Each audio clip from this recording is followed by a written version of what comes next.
예, 노래를 하나 듣더라도 이 구조라든가 이런 것들을 다 분석하고 앉아 있어요. 예. 이 곡을 이제 찬찬히 제가 처음 들어본 곡이라 가사를 살펴보는데 이 가사가 써내려간 그 의도가 있습니다.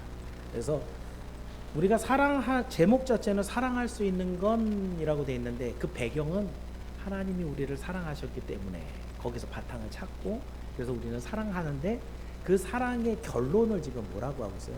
노래 같은 경우에는 악상적인 특징으로는 끊어지죠. 그죠? 거기가 뭐 헬라어로 얘기하면 이두 바라 이렇게 하는 그런 집중을 시키는 거기서부터 나오는 얘기가 뭐냐면 말씀대로 살리라. 말씀대로 살리라. 사랑을 받았고 사랑을 하는데 그런데 그 모습은 말씀대로 살아가는 모습이다.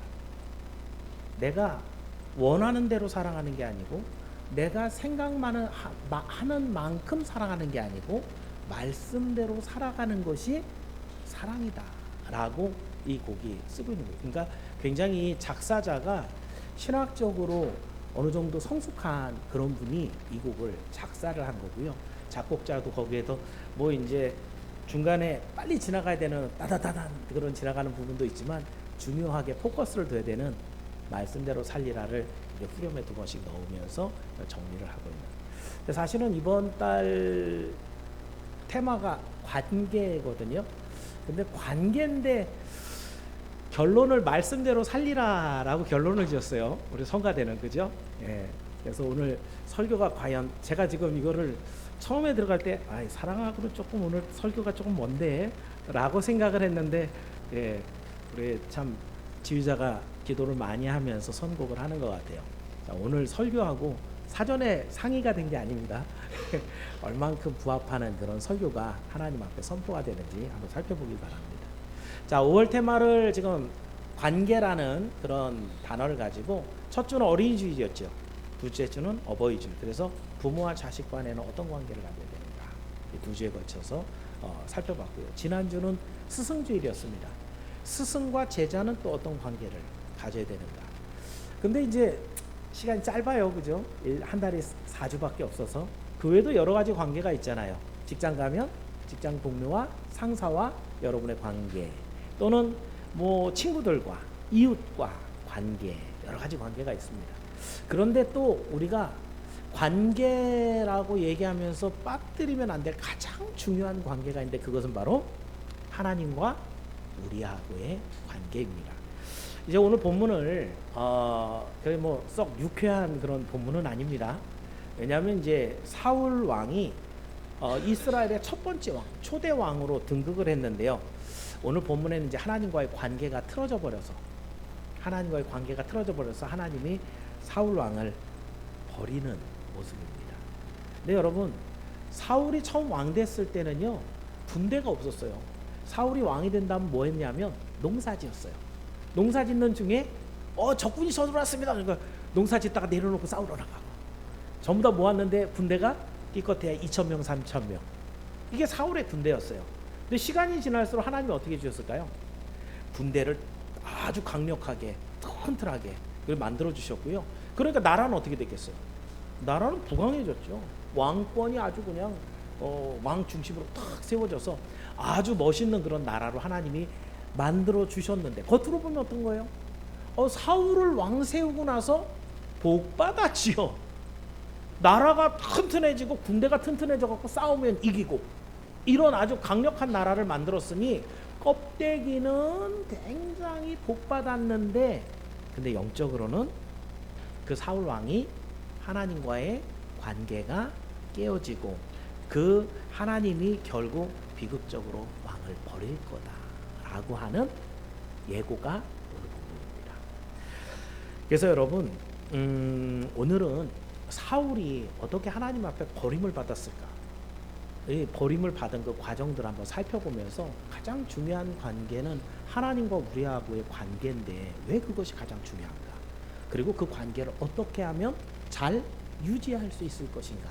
이것을 여러분이 한번 살펴보시고 오늘 여러 가지 관계들 중에 부모하고도 자녀들하고도 그리고 선생님과 제자 간에도 여러 가지 관계가 좋아야 하지만 그 중에 가장 중요한 하나님과의 관계가 좋아서 우리 하나님이 약속하신 구원과 복이 여러분에게 충만하게 임하기를 예수님의 이름으로 축원합니다. 그래서 오늘 드리는 말씀 제목을 조금은 부정적으로 하나님을 후회하게 한 사울, 오늘 본문에 후회한다는 그런 단어들이 나오는데요. 오늘 본문은 사실은 읽은 구절은 그 중에 핵심 구절이고요. 15장 전체를 여러분과 함께 생각하면서 보도록 합니다. 자, 사울이 어떻게 하나님을 후회하게 됐는가? 발단은 사울의 교만에서부터 시작했습니다. 자, 이 사건의 발단은 사무엘상 13장으로 넘어가는데요. 군대가 형편없었다 그랬죠. 그죠? 그런데 이스라엘이 이제 블레셋과 싸움을 싸우러 나갔는데 적군이 너무 많은 거예요. 적군이 너무 많으니까 우리 편에 있는 아군들이 어떻게 해요? 겁을 먹고 슬금슬금 도망가는 군사들이 생겼어요. 그러니까 더 간절하게 사울이 믿음이 좋았거든요. 하나님께 내가 제사 드리고 기도하고 그리고 전쟁 나가겠습니다. 그래야 겨우 이길 것 같습니다. 이런 마음이 있었어요. 그래서 누구한테? 제사장이었던 사무엘에게 통지를 넣었어요. 몇 날 며칠 어디까지로 오셔서 우리를 위해서 제사를 드려주세요. 근데 시간이 지날수록 정해져 있는 시간이 있는데 하긴 그때는 전화도 없잖아요. 카톡도 안 되고 어디쯤 왔는지 내비게이션으로 확인도 안 되잖아요. 그죠? 그런데 시간이 맞춰서 사무엘이 도착을 안 하니까 점점 더 군사들은 빠져나가서 도망을 하고 사기는 떨어져서 이거는 뭐 제사를 드리고 싸우나 안 드리고 싸우나 이건 지는 게 뻔하다라는 생각까지 드니까 사울이 어떻게 해요? 에이 안 되겠다. 내가 제사를 드려야지 하고 하나님께 번제를 드립니다. 근데 사무엘은 언제쯤 도착해요? 제사를 다 드리니까 그때 도착을 합니다. 자, 그랬을 때 사무엘이 사울에게 그런 얘기를 합니다. 왕이 망명때의 일을 했습니다. 이 제사는 누구만 할 수 있는 거예요? 하나님이 분명히 말씀하기를 제사장이 제사를 지내는, 왕은 하나님의 권세를 갖고 나라를 통치하고 싸움터에 나가는 게 왕인데 그 왕이 지금 뭘 한 거예요? 제사장의 일을 한 거예요. 이건 하나님이 명령하지 않은 일이거든요. 이것을 함부로 행한 사울에게 이거 잘못했습니다. 당신 망령 때에 이런 일을 했습니다. 그래서 당신의 나라는 길지 못할 겁니다. 이렇게 얘기를 했어요. 기분 좋았겠어요? 안 좋았겠어요? 근데 그 전쟁 어떻게 됐을까요? 이겼어요. 그 전쟁에서 완전히 참패를 당하고 완전 진멸을 당해야 되는 전쟁인데 하나님이 살려주셔서 점점점 더 이 사울의 군대를 하나님이 강력하게 만들어 주셨어요. 그리고 이제 오늘 본문입니다. 이렇게 복을 주시니까 겸손한 마음으로 하나님 앞에 엎드리고 감사함이 있고 그러면 좋은데 사울의 마음이 점점 더 교만해지는 것을 하나님은 보신 것 같아요. 그때부터 틀어졌던 하나님과의 관계를 하나님이 회복하려고 한 가지 미션을 사울에게 줍니다. 야, 사울에게 이거 좀 시켜봐 라고 사무엘 선지자에게 말을 줬어요. 그 내용이 15장 3절인데 15장 3절 한번 읽어볼게요. 자, 이 일을 시킵니다. 15장 3절 시작.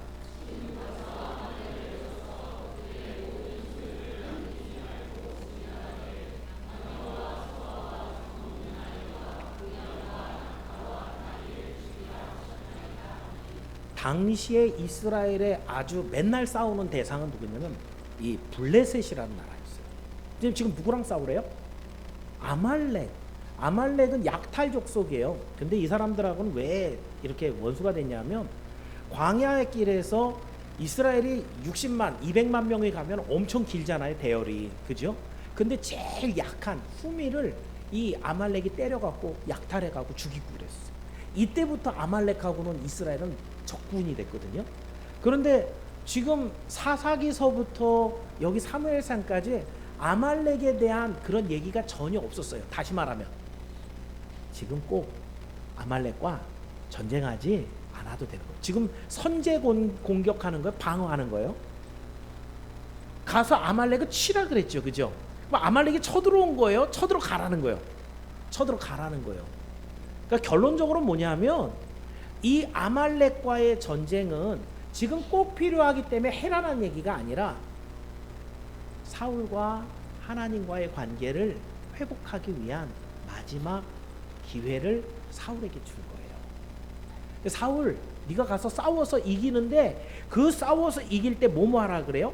아말렉을 쳐서 이겨라 그랬어요. 이기라는 얘기는 없죠. 뭐라고 돼 있어요? 모든 소유를 남기지 말고 진멸, 다 죽여버리라는 얘기예요. 그 대상에는 거기에 진멸하기를 모든 남녀 사람들, 소와 아기들, 젖먹는 아기들 하나도 남겨주지 말고 거기에 우양과 낙타와 나귀까지 다 죽여버려. 살아있는 거 다 죽여버려라. 이게 하나님의 명령이었어요. 자, 그래서 이제 이 명령을 받은 사울이 그래도 자기도 하나님 앞에 잘못한 게 있었잖아요, 그죠? 그래서 나름대로는 군대를 다 이끌고 갑니다. 가면서 순서대로 하면은 그래요. 거기에 이제 자기들과 동맹하고 있는 족속들에게 먼저 통지해 갖고, 야, 니네 다 비켜. 이제 우리 싸워 갖고 아말렉 다 죽여버릴 거니까 혹시 거기서 전쟁통에 죽지 말고 다 떠나. 그러고 나서 아말렉을 칩니다. 아마 아말렉은 이 게릴라전을 많이 하고 전쟁에 능한 그런 족속이었기 때문에 쉽지 않은 전쟁이었을 거예요. 그런데 결과는 어떻게 됐냐면 하나님께서 굉장히 큰 승리를 얻게 하셨어요. 정말 그 수월하게 이겨서 큰 승리를 거뒀는데 거기까지는 아주 순조롭게 하나님 명령대로 싸우러 가서 그리고 전쟁에서 생명 걸고 싸워서 이기고 그랬는데 그 다음이 이제 문제가 생겼죠. 마무리가 좋지 못했습니다. 자, 하나님의 명령을 어기고 9절에 사울은 이렇게 합니다. 자, 9절 말씀을 한번 읽어볼게요. 9절입니다. 시작.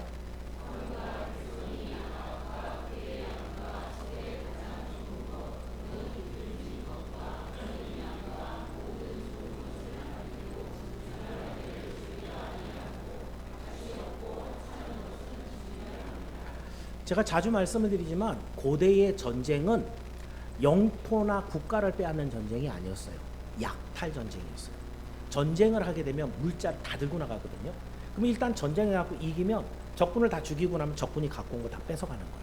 거기 양도 있고 그리고 먹을 것도 있고 돈도 있고 보물도 있고 이걸 뺏어가는 거예요. 그런데 지금 이 전쟁에서 이스라엘이 이겼죠. 그죠? 사울이 이겼단 말이에요. 이 아말렉을 다 죽이고 나서 이스라엘의 군대들도 지금까지 이제 전쟁하면서 군대가 강성해졌으니까 군대가 승리하고 나면 뭘 가져가야 돼요? 전리품을 가져가야 돼. 이게 보수예요. 자기 싹이란 말이죠. 생명 걸고 싸워서 이겼으면 뭘 가져가야 돼요? 적군의 전리품을 가져가야 돼요. 근데 하나님 뭐라 그랬어요? 이 아말렉과의 전쟁에서는 그거 다 가져오지 말고 다 죽여버려. 진멸해서 다 죽여버려. 라고 얘기한 거죠. 이 사울 입장에서는 야, 그래도 내가 목숨 걸고 하나님의 명령에 순종해서 이 큰 일, 전쟁의 승리를 거뒀는데 아니 세상 살아가면서 그래 공짜가 어딨어. 목숨을 걸고 싸웠으니 이 전리품을 우리가 가져야지. 내가 이거 다 죽여버리려 하면 내 부하들, 이 군대들의 사기는 어떻게 되겠어? 라고 생각을 하고 어떻게 됐든지 그런 생각 속에 좀 챙길 건 좀 챙기자. 저 허약하고 비실비실한 것도 다 죽여버리고 좋은 거, 튼튼한 거. 특히 왕 아각을 살려옵니다. 그럼 전쟁을 하더라도 진멸한다는데 그 족속을 다 죽일 수는 없어요. 분명히 도망가거든요. 근데 이들이 나중에 또 모여갖고 군대를 이루죠. 또는 국가를 이루죠. 그랬을 때 아각은 굉장히 중요한 볼모가 됩니다. 가장 중요한 거하고 포로 교환하는 거죠. 그러니까 이 아각은 굉장히 큰 몸값을 갖고 있는 사람이기 때문에 아각을 딱 잡아갖고 그래갖고 사울이 돌아옵니다. 여러분 여기서 한 가지 우리가 생각해 볼 게 뭐냐면 교만이라고 하는 단어입니다. 세상에서 말하는 교만이라는 단어와 성경이 말하는 교만이라는 단어는 서로 의미가 다릅니다. 여러분 교만하다 그러면 어떤 거예요? 제가 이제 몇 가지 사전들을 이렇게 살펴보는데 어떤 사전은 이렇게 써놨어요. 잘난 척하고 뽐내고 건방진 행동하는 것. 이게 교만한 거죠. 교만한 사람은 자기 잘난 척하고 남들을 깔보고 무시하고 자기 하고 싶은 대로 하는 교만한 사람이에요. 성경은 그렇게 말하지 않습니다. 성경은 교만한 사람은 어떤 사람이라 그래요?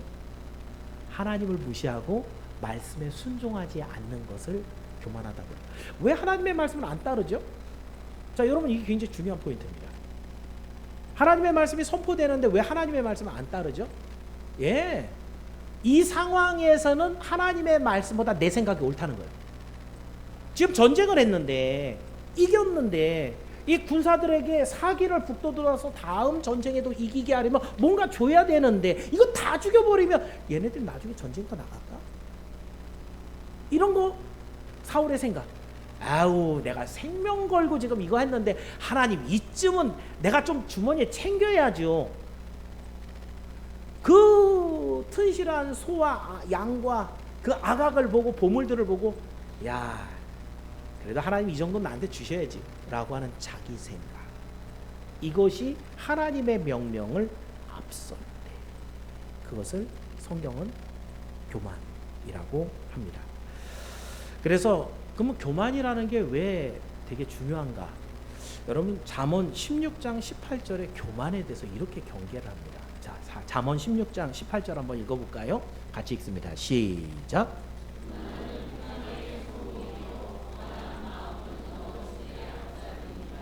다시 말하면 교만은 하나님의 말씀을 무시하고 내 생각이 옳다고 내 생각을 먼저 따르는 걸 교만이다 라고 하는데, 그럼 교만한 사람은 어떻게 되느냐? 지금 잠언에서 얘기한 처럼 교만한 사람은 망하는데 제일 앞에 서 있는 게 교만이라. 그 교만이 나를 망하는 자리로 끌고 가더라고요. 교만은 그 다음에 얘기한 대로 거만한 마음은 나를 넘어뜨리는데 앞잡이가 돼서 나를 넘어지게 하는 게 바로 교만이라. 자, 그렇다고 한다면 여러분도 살아가는 동안에 내 생각이 하나님의 말씀을 앞서는 경우가 자주 있지 않습니까? 가끔 있지 않습니다가 아닐 겁니다. 자주 있습니다. 사실은 신앙이 성숙했다는 것은 뭘로 볼 수 있느냐면 하나님 말씀에 대한 순종으로 봅니다. 모든 사람들이 그 하나님의 말씀을 무시하고 거절할 때, 아니 그래도 나는 하나님의 말씀을 따라야 돼, 이 사람을 우리는 신앙이 있다라고 봐요. 오늘 우리는 하나님을 믿는다고 하나님의 구원을 사모한다고 얘기하면서 오늘도 하나님의 말씀보다는 내 생각대로 움직일 때가 너무너무 많다는 것이죠. 성경은 그것을 교만이다, 그 교만은 너를 넘어지게 한다, 너를 망하게 한다 라고 말씀하고 있습니다. 어떤 경우에도 우리의 마음속에 이 교만한 마음이 안 들어올 수는 없어요. 내가 하고 싶은 게 있잖아요. 하나님 왜 맨날 나한테만 태클을 거세요? 왜 하나님의 말씀을 이 상황에서 그게 생각이 나서 내가 하는데 주저하게 하세요? 그때마다 여러분의 마음속에 교만한 마음까지 안 들 수는 없지만 그 마음이 들 때에 과감하게 그 교만한 마음을 꺾어버려요. 그래도 하나님의 말씀이 옳아, 내가 욕심을 내고 있는 것을 내려놓고 하나님의 말씀을 따르는 것을 하나님이 명령하셨어. 이것을 기억하는 게 믿음입니다. 하나님과의 관계를 얘기하고 있습니다. 하나님과의 관계는 어떻게 좋아지는가? 하나님의 말씀을 들을 때 내 생각을 내려놓고 그 말씀을 따라 살아갈 때, 그때 하나님과의 관계는 아주 좋아집니다. 여기 있는 우리 모두가 교만한 마음이 들 때마다 하나님 말씀으로 다시 한번 돌아와서 주와 함께 걸어가는 여러분이 모두 되기를 주의 이름으로 축원합니다. 자, 발단은 교만이었습니다. 그러면 그 교만한 마음이 들었을 때 사울은 어떻게 했다는 거예요? 그 교만한 마음대로 살아서 결국 그 진행은 사울의 불순종으로 연결이 됩니다. 자, 아마도 사울은 아말렉에게 승리를 거둔 것 때문에 굉장히 아주 고무된 것 같습니다. 신이 났죠. 그래서 승리의 대가로 노량물을 취하는 것, 이 정도 내가 가져도 되지 라고 여긴 거예요. 그래서 이 좋은 가축들을 다 살리고 그리고 아각도 사로잡습니다. 이러한 불순종은 하나님의 말씀인데 말씀의 핵심은 뭐였어요? 이겨라였어요? 아니었죠. 진멸이었어요. 죽여버려라. 사울은 뭐에 관심을 둔 거예요? 이긴 거에 관심을 뒀어요.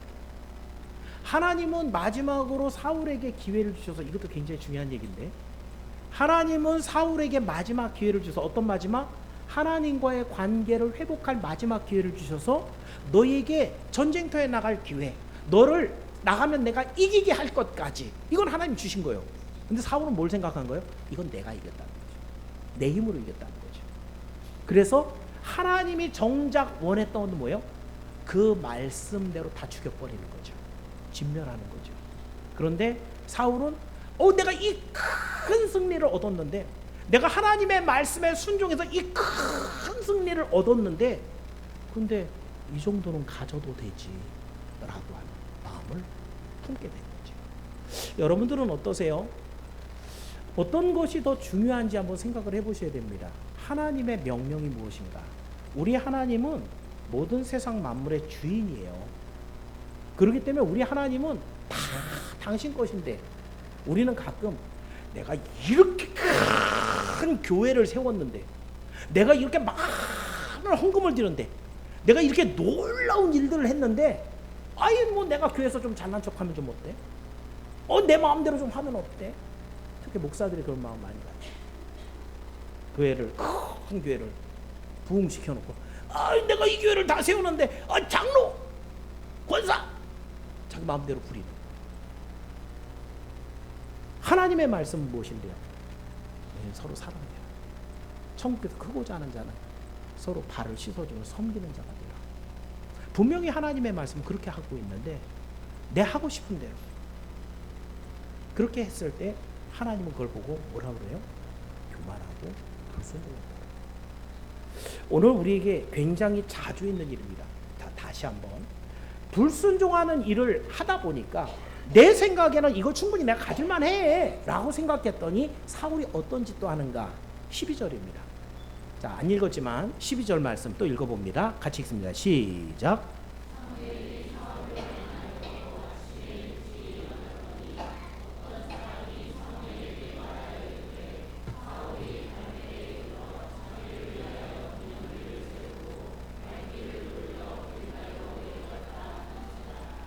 예, 뭐 세웠어요?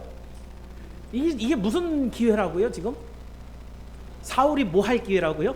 하나님과 관계를 회복할 마지막 기회. 어떻게 보면 사울이 영적으로 너무 눈이 어두워갖고 이게 마지막 기회라는 걸 못 알아들은 거예요. 그런데 사실은 여기에 확실하게 하나님 앞에 순종해서 나는 하나님 앞에 겸손하게 순종하는 사람입니다, 이걸 보여줘야 되는데, 승리의 고치가 돼서 자기가 한 일이 대단한 거라고 여겨서 내가 했어. 기념비 세우고 사울이 승리했다라고 써놓고 아마 신나서 술도 한잔하고 그렇게 떠나겠겠죠. 교만한 마음은 불순종으로 연결되고, 불순종은 결국 자기를 사랑하고 자기를 높이는 자리까지 나아가게 됩니다. 그러나 여러분, 참으로 사울을 이기게 하신 분은 하나님이시고, 아말렉과 싸우게 하신 말씀의 핵심도 승리가 아니라 순종이었습니다. 이것을 사울 왕은 놓치고 있었던 것입니다. 이와 같은 사울의 행동에 대해서 11절에 하나님은 이렇게 사울을 평가합니다. 자, 11절 말씀도 한번 읽어볼게요. 11절입니다. 시작.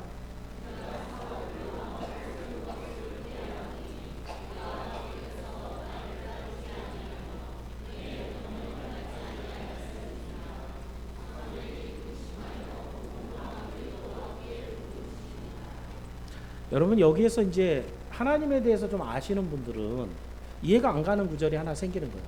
하나님께서 사울을 왕으로 세운 것을 내가 후회한다. 근데 여러분 생각해 보세요. 하나님은 어떤 분이에요? 전지전능하신 분이에요.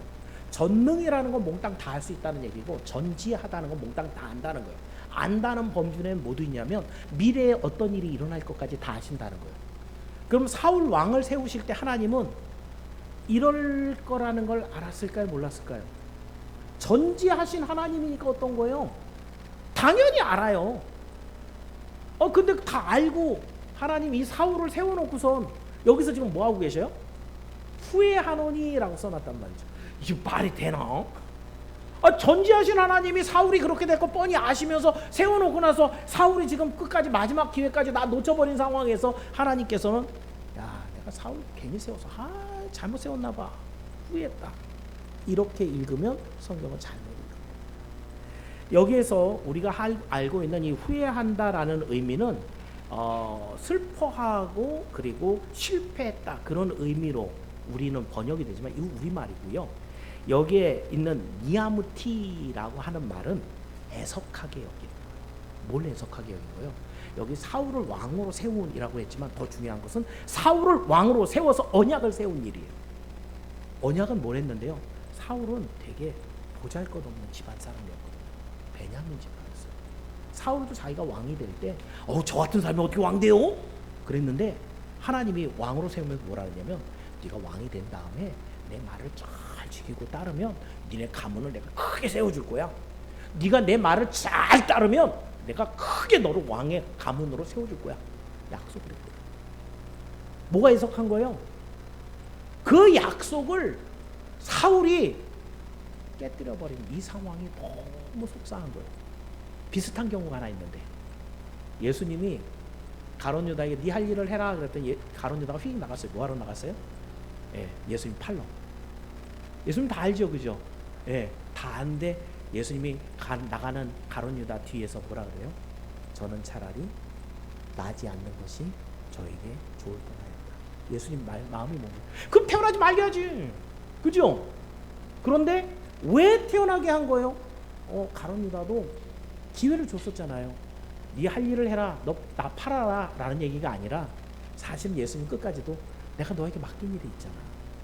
나를 믿고 끝까지 내 제자로서 그 자리를 잘 지켜야지. 네 할 일을 해 라고 했는데 팔러 나간 거죠. 이 모습을 보면서, 야, 내가 너를 제자로 삼았는데 너를 사도로 삼으려고 그러는데, 야, 이 언약을 깨뜨리는 네가 뭐 너무너무 나는 안타깝다 라고 하는 그 마음으로 차라리 안 태어나는 게 낫겠다 라고 말씀하셔요. 지금 오늘 본문의 제목을 하나님을 후회하게 한 사울입니다.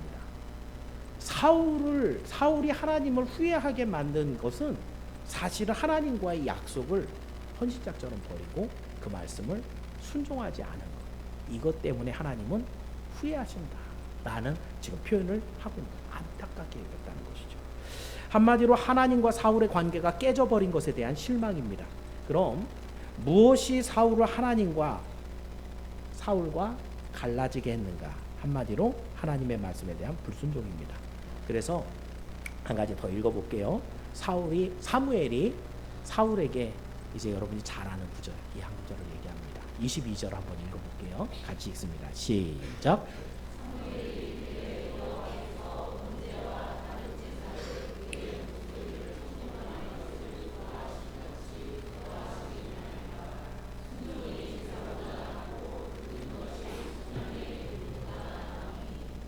하나님 뭘 제일 좋아하신다는 거예요?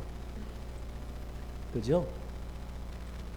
정말 우리가 어떤 많은 재산을 갖고 있다 그래도 여러분 태어날 때 갖고 태어났어요? 하나님 주신 겁니다. 건강한 사람들, 지혜로운 사람들, 세상에서 지위를 가진 분들, 다 하나님 주신 겁니다. 그러니까 그것을 풍성하게 하나님 앞에 드린다고 해서, 뭐 하나님이 당신이 주신 건데 돌려준 거를 그렇게 크게 기뻐하거나 그러진 않으실 것 같은데, 성경에서 제일 기뻐하시는 게 뭐래요? 하나님의 말씀에 그대로 따라서 순종하는. 근데 신앙생활 하면서 그게 좀 어긋나는 분들이 얼마나 많은지 몰라요. 내가 이만큼 했으면 됐지, 내가 이만큼 헌금을 했는데, 내가 이만큼 했으면 됐지, 내가 매번 이렇게 와서 청소도 하고 밥도 하고 사람들 사도 먹이고. 근데 하나님의 말씀대로 하나도 안 살면서, 하나님의 말씀대로 살아가는 것을 믿음이라고. 그 말씀의 기준에 부합할 때 하나님이 기뻐하신다. 그래서 여러분들에게 생각해 볼 게 그렇습니다. 신앙생활 하면서 우리가 본질을 잃어버릴 때가 얼마나 많은지 몰라요. 한번 물어볼게요. 왜 우리는 주일 성수를 해야 됩니까? 성경에서 우리 하나님과 한 약속이기 때문에 그래요. 여러분, 우린 기복주의 신앙이 아닙니다. 복 받으려고 예수를 믿고 있는 건 아니에요. 그렇지만 예수를 믿으면 복을 받게 돼 있습니다. 그건 하나님의 약속이에요. 왜냐하면 그 중에 큰 복 중에 하나가 뭐냐면, 첫 번째 약속, 이 세상 만드시고 나서 하나님께서 어떤 날에 복을 주셨어요? 6일 동안 창조하시고 제7일에 안식하며 그 날에 복을 주시며, 그 날에 복을 주시며, 너는 이날 아무것도 하지 말고 쉬어. 그러면서 뭐 하라는 거예요? 이 창조하신 하나님을 기억하고 이 창조의 놀라움을 찬양하고 그 하나님 앞에 엎드려 온전한 신앙의 고백을 드릴 때 이 날에 복을 주어. 이건 처음 우리가 죄짓기 전부터 있었던 하나님의 약속이에요. 범죄했죠. 안식을 잃어버렸죠.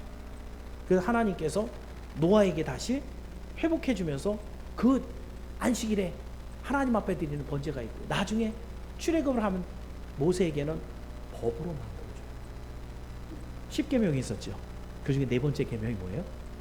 안식일을 기억해 거룩히 지키라. 거룩이라는 단어가 거기도 추가가 됐어요. 왜냐하면 범죄에서 우린 더 이상 거룩할 수가 없거든요.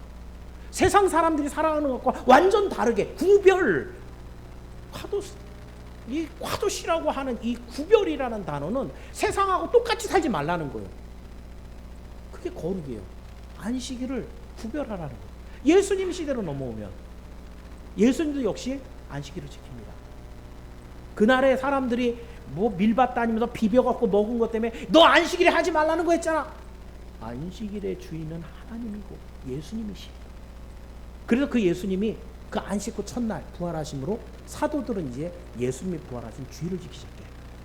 그 주일을 온전하게 지킴으로 예수를 믿는 표를 거기서 보신다는 거예요. 우리 주일날 하나님 앞에 나 지금 예배 드리고 있어요.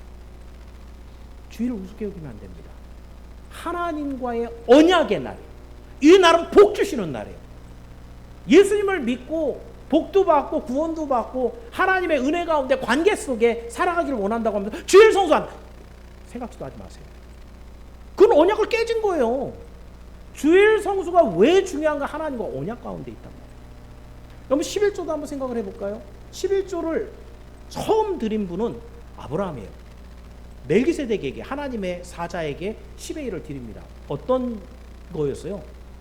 318명 갖고 4개국 연합군하고 싸워갖고 이겼어요. 그게 말이 됩니까? 못 이기는 거예요. 죽는 거예요. 나이가 75세, 85세가 넘은 나이란 말이죠.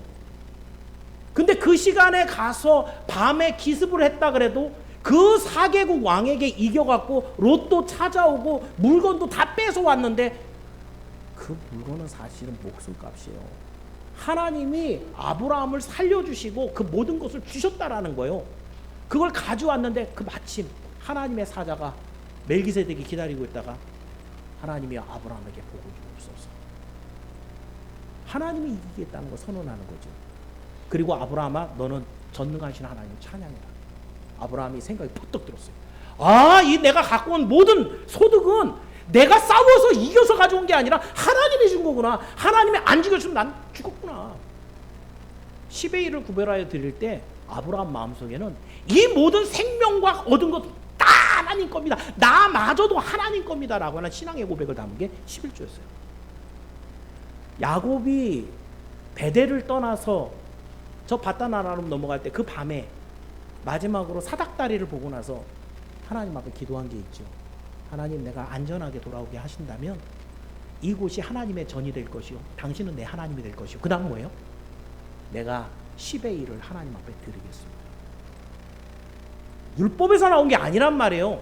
그 아브라함과 야곱이 얘기를 하고 나서 한참 지나서 500년 600년 지나고 난 다음에 모세가 율법을 받아올 때 거기다 하나님이 써버려요. 10의 1을 드리라고, 11조를 드리라고 써놓습니다. 그런데 안 해. 그래서 말라기서에 하나님이 다시 한번 얘기합니다. 야, 니들이 하나님의 것 도둑질 해놓고선 뭘 복을 받으려고 그래? 뭔데요? 니 11조 안 냈잖아. 그렇게 갖고 있어요.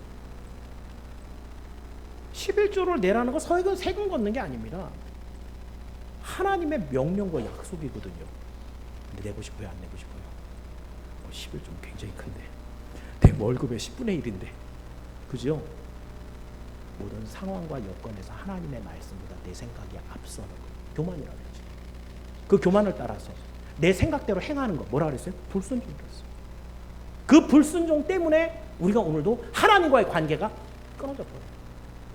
중직자를 뽑을 때 가장 중요하게 보는 두 가지는 주일 성수와 온전한 11조입니다.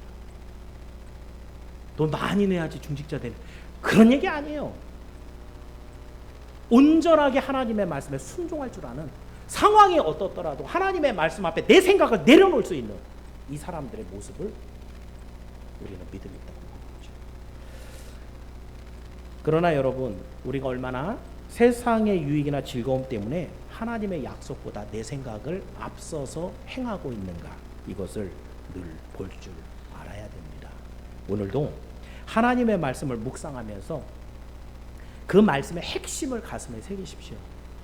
하나님의 말씀보다 내 생각이 옳다고 여기는 그 교만을 순종하여 따라가는 것이 하나님 앞에 불순종입니다. 그 불순종을 하나님이 가장 미워합니다. 이것을 기억하면서 오늘도 오히려 하나님의 말씀 앞에 순종하며 하나님의 뜻대로 살아감으로 하나님과의 관계가 회복이 되고 하나님이 약속한 각양 좋은 것과 복이 여러분에게 넘치게 되기를 주님의 이름으로 축원합니다. 자, 마지막으로 한 가지만 더 생각을 합니다. 자, 그러니 교만한 생각을 불순종으로 진행을 했으니 결과는 어떻게 돼요? 하나님이 더 이상 사울을 같이 하지 못하고 버려버립니다. 결과는 사울이 버림받는 것이었어요. 자기 생각에 최우선을 둠으로 교만이 생기고 교만이 불순종으로 이르자 하나님은 사울을 떠나시는데 23절에 사무엘이 이제 왕인 사울에게 이렇게 얘기합니다. 자, 세 번에 걸쳐서 얘기하는데 23절을 먼저 한번 읽어볼게요. 23절입니다. 시작.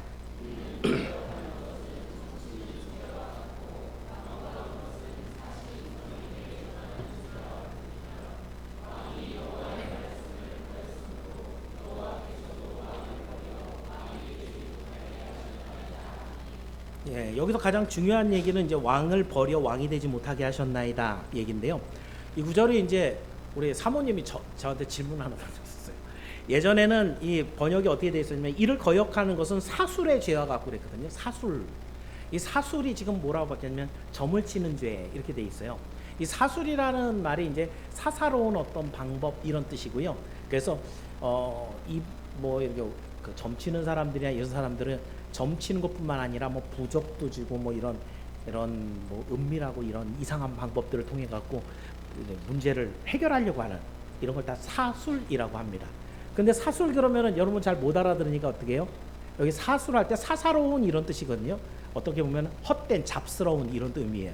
그런데 이 사술이라는 단어가 빨리 안 나오니까 점치는 것으로 이제 이번 성경에 번역을 했는데 그 다음에 사신우상. 그리고 사모님 근데 우상은 우상이지 왜 사신우상이에요? 저한테 그걸 물어봤어요. 왜 사신이에요? 그런데 이 사신 살아있는 이렇게 생각할 수도 있잖아요, 그죠? 그 성경을 읽으면서 여러분들이 이 궁금증이 생기는 그런 단어들을 한번 물어보시면 좋아요. 근데 사신 우상에 해당되는 단어는 하나입니다. 테라핌입니다. 여러분이 알고 있는 드라빔입니다. 그러니까 사신 우상은 뭔 거예요? 잡스러운 우상. 사신, 사사로운 신, 그걸로 만든 우상, 그 트라핌이에요. 그래서 이런 단어들이 이제 그러니까 지금 다시 한번 그걸 갖고 오늘 본문을 보면 거역하는 것, 하나님의 말씀이 있는데 말씀 따르지 않고 내 마음대로 하는 것, 이걸 거역했다 그랬는데 그 거역하는 것을 뭐라고 생각한다고요? 하나님은 점치는 것, 우상에게 절하는 것. 아, 나는 우상 숭배 안 하는데요. 나는 점집도 안 가요. 나는 절에도 안 들어가요. 라고 하지만 하나님의 말씀대로 살아가지 않는 사람은 하나님 볼 때 뭐라는 거야? 너 우상 숭배하고 있잖아. 오늘날 성도들이 얼마나 정신없이 살아가느냐 이거예요. 우상 숭배라고 하니까 뭐 불상이나 하나 주머니에 갖고 다니고 뭐 부적이나 하나 갖고 나 이런 건 안 해. 이러고 자기 우상 숭배 안 한다고 그런단 말이에요. 근데 성경은 하나님의 말씀에 순종하지 않고 자기 멋대로 살아가는 사람에게 이는 점치는 죄야. 이는 사신 우상에게 절하는 거하고 똑같다. 결론이 뭐예요? 당신은 그렇게 해서 하나님을 버립니다. 그래서 하나님도 당신을 버려 왕이 못되게 합니다. 결과가 굉장히 심각하죠. 그죠? 이 소탐 대신 조그만 거에게 좀 튼실한 소, 양, 아각 이거 좀 가지려고 그랬다가 하나님을 잃어버리는 참 큰 것을 손실하는 이런 사울의 모습입니다. 자, 이랬더니 사울이 어떻게 했을까요? 야, 하나님이 너 버렸어 라고 하니까 사울이 가만히 있으면 안 되잖아요, 그죠? 여러분 이제 이건 읽어보지 않죠. 25절에 사울이 이제 거기서 잘못했습니다 라고 하는데 근데 핑계를 대죠. 누구 핑계 대요? 당신의 백성들의 눈을 내가 의식해서 저들이 전쟁 다치고 이겼는데 아무것도 빈손으로 돌아가면 아무것도 없이 빈손으로 오면 저들이 얼마나 화가 나겠어요. 그래서 내가 저들을 불쌍히 여겨갖고 그래서 한 거예요. 자기가 회개한 거에 남 핑계 댄 거예요. 아담이나 하와하고 똑같죠. 그죠? 진실한 회개가 아니었던 거예요. 사무엘은 이걸 알았어요. 그래서 그 다음 한 번 얘기한 게 아닙니다. 두 번째 또 얘기한 게 26절입니다. 자, 26절도 한번 읽어볼게요. 26절입니다. 시작.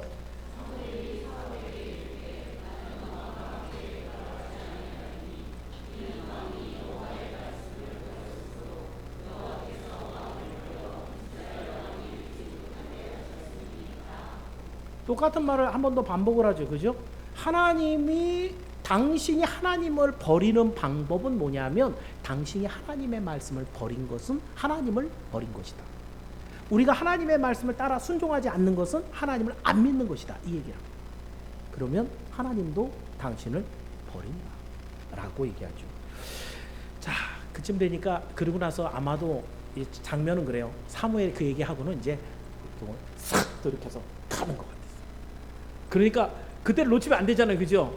사울이 그래갖고 사무엘의 옷을 딱 잡았어요. 근데 좀 세게 잡았나 봐. 그리고 세게 갔나 봐요. 옷이 쭉 찢어졌어요. 그랬을 때 다시 한번 그 옷이 찢어진 상황에서 사무엘이 마지막으로 한마디 더 합니다. 자, 28절인데요. 28절 읽어봅니다. 시작.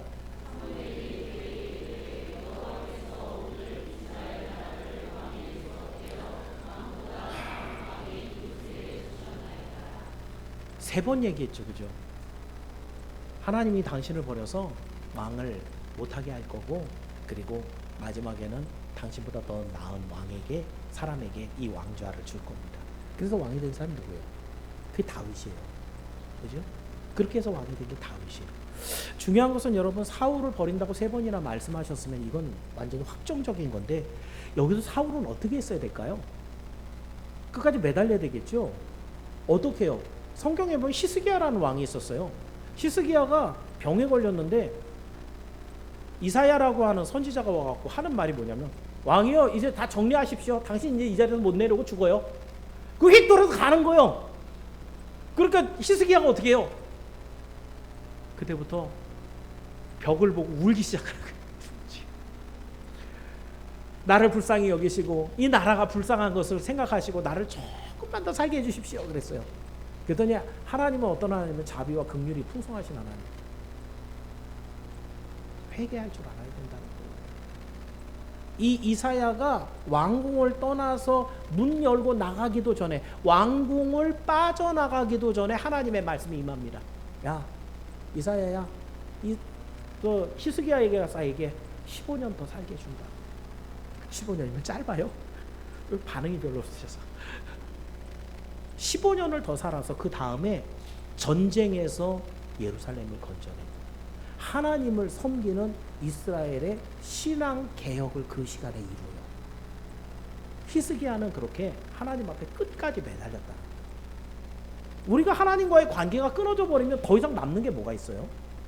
하나님이 우리를 버린다고 한다면 우리에게 남는 게 아무것도 없는데, 할 수 있는 모든 것을 다 해갖고 울고 불고 하나님 앞에 엎드려갖고 매달려서 회개해야 되는데, 사울은 그렇지 않았어요. 그 모습이 어떻게 했는가? 30절 한번 읽어볼게요. 사울은 어떻게 했는가? 한번 읽어볼게요. 30절입니다. 시작.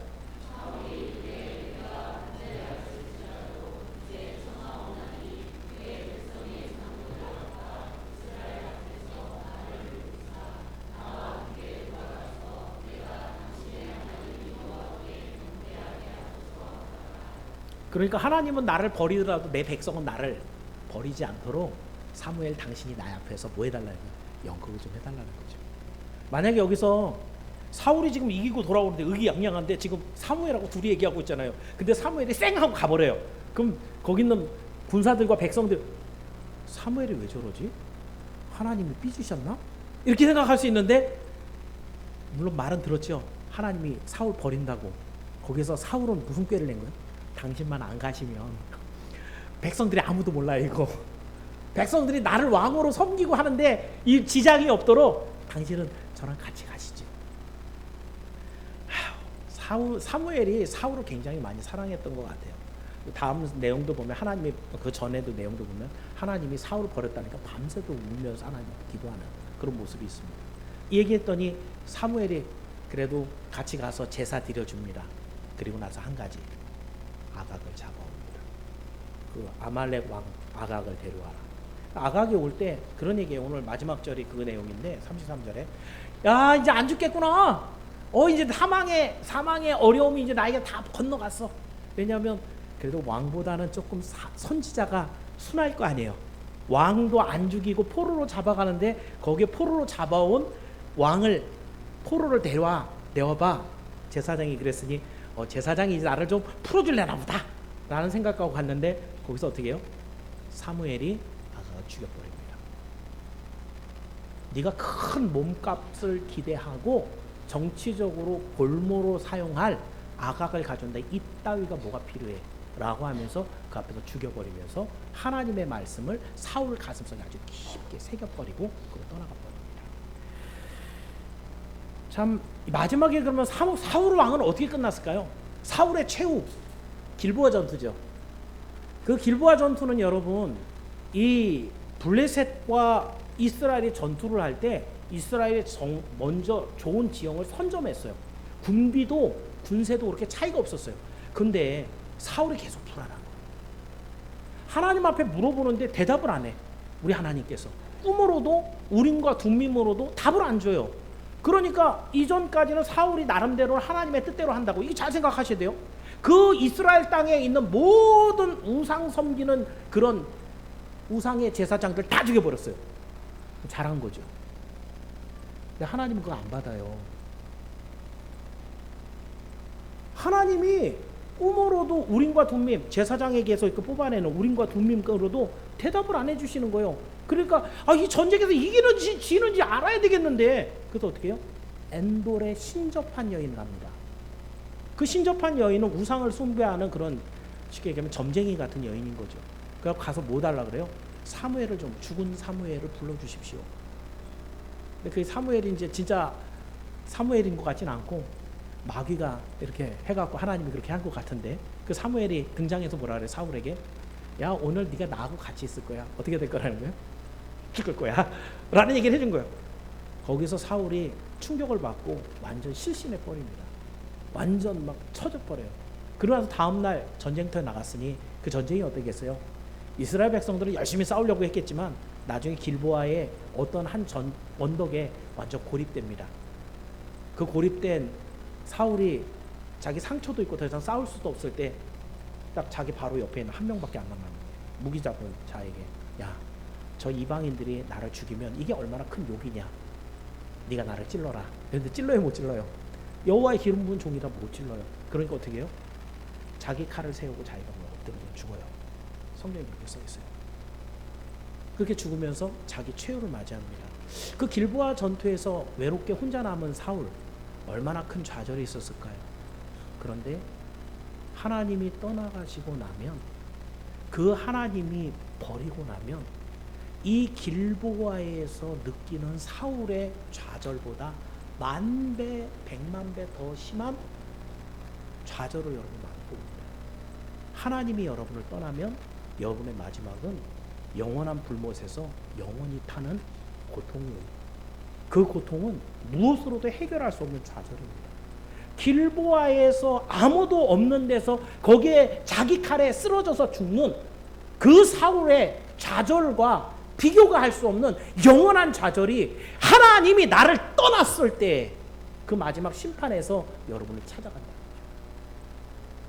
성경은 이런 것들을 통해서 하나님과 온전한 관계를 유지하는 것이 얼마나 중요한가, 이걸 여러분에게 얘기해 줍니다. 여러분, 하나님께 버려지는 것보다 더 비참한 인생은 없습니다. 그러므로 우리는 결단코 하나님의 말씀을, 그 언약을 잘 지켜서 하나님과 친밀해야 됩니다. 그 관계가 온전해야 됩니다. 하나님은 우리를 사랑하신다 그랬다고요. 오늘 우리는 그 사랑을 받고 오늘 찬양한 내용처럼 그 사랑을 받고 우리도 그를 사랑하는 모습으로 나가야 되는데, 그 사랑은 하나님의 말씀에 순종하는 모습으로, 그 말씀을 따라 사랑하는 모습으로 살았을 때 우리가 하나님을 사랑하는 증거로 삼는다고 요한복음이 말하고 있습니다. 이것을 기억하면서 오늘도 우리의 마지막이 끝까지 주님과 동행함으로, 친밀함으로 하나님의 약속하신 구원에 있기를 주의 이름으로 축원합니다. 사랑하는 성도 여러분, 5월을 관계라는 말씀을 가지고 설교하면서 오늘은 가장 중요한 하나님과 나의 관계를 살펴봤습니다. 오늘은 그런데 살펴보는 내용이 사울이라고 하는 하나님의 버림을 받은 왕을 통해서 보았는데 왜 그러느냐? 내 생각이 하나님의 말씀보다 옳다고 더 유익하다고 생각하는 그 교만한 마음이 발단이 됐어요. 그 교만한 마음이 마음에 생겼을 때 빨리 뭐 해야 되는 거야? 아니 하나님 말씀 맞지. 이게 돼야 되는데 그거 안 하고 그래 하나님 말씀이 맨날 나한테 태클이야 라고 해서 지 생각대로 살아버리는 거예요. 그럼 어떻게 돼요? 그거 불순종이라 그래요. 하나님이 그 불순종을 보시고 그것이 계속 반복되었을 때 하나님은 그들을 떠나버리는 거죠. 하나님의 버림을 받는 겁니다. 저기 우리 현찬이가 요하실에 있는데 현찬이가 가장 구슬프게 울 때가 있어요. 제가 굉장히 예민한 애거든요. 근데 제일 아주 구슬프게 울 때 언제 그럴까요? 엄마 안 보일 때. 다 아시죠, 그죠? 엄마가 안 보이면 제 우는 게 제일 슬프고 아주 크게 울어요. 왜 그럴까요? 저 어린 아이도 엄마가 없으면 내가 죽은 목숨이라는 걸 아는 거예요. 엄마가 아니면 날 살 수가 없다라는 걸 본능적으로 아는 거예요. 근데 이게 영적으로도 마찬가지예요. 영적으로도 우리는 하나님이 없으면 우리는 죽은 생명입니다. 죽은 목숨. 그냥 죽어 있는 거예요. 하나님께서 우리와 함께 하지 않으면 분리가 돼버리면 그걸 사망이라 그래요. 성경은 사망을 분리라고 얘기합니다. 여러분 이제 저도 앞으로 얼마나 더 살지는 모르지만은 왜 살아있는 거예요? 이 육신 안에 영혼이 들어있으니까 살아있는 거예요. 근데 영혼이 쏙 빠져나가면 얘는 이제 뭐가 돼요? 시체가 돼요. 분리. 사람이 죽는 것도 영혼과 육체가 분리가 되면 죽는 거예요. 근데 성경은 둘째 사망이 있다 그래요. 그 둘째 사망은 뭐예요? 완전히 하나님과 우리가 분리되는 것. 더 이상 하나님 앞으로 관계를 할 수 없는 지옥에 던져지는 걸 둘째 사망이라. 하나님과 분리. 이 죽은 거예요. 근데 오늘 우리는 하나님과의 관계를 얼마나 가볍게 여기는지. 내일도 하나님이 나를 찾아와 주시겠지.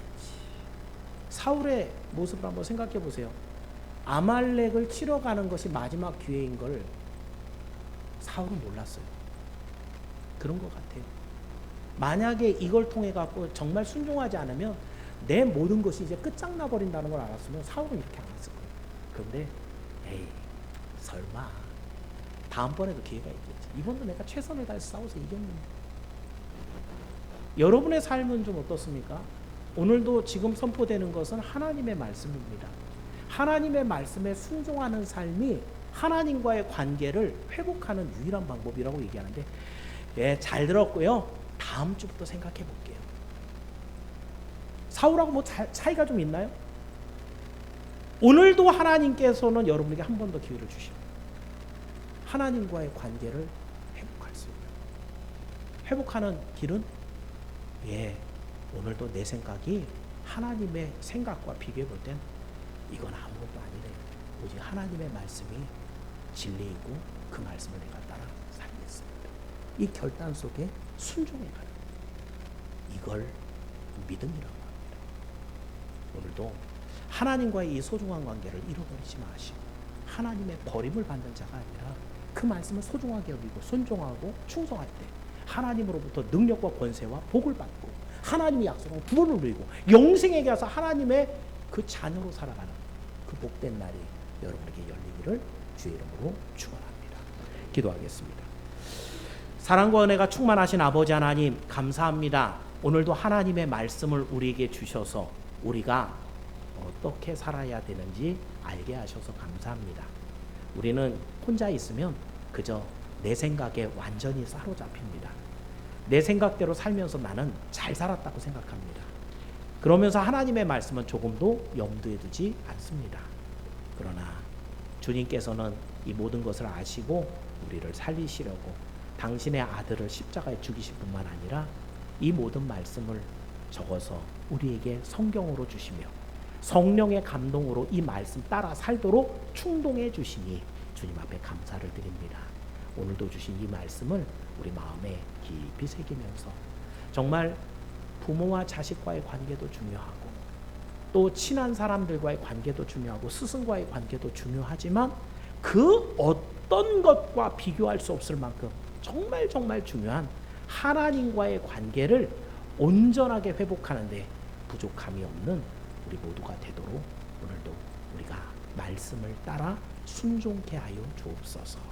우리를 가로막는 여러 가지 문제들이 있겠지만 오늘도 용기를 내어 힘을 다하여 주의 말씀을 지킬 때에 하나님 우리를 다시 한번 너는 내 자녀다 라고 불러주시는 우리 하나님의 사랑스러운 음성 듣기 원합니다. 우리 가운데 동재하여 주옵소서. 예수님의 이름으로 기도하옵나이다. 함께 찬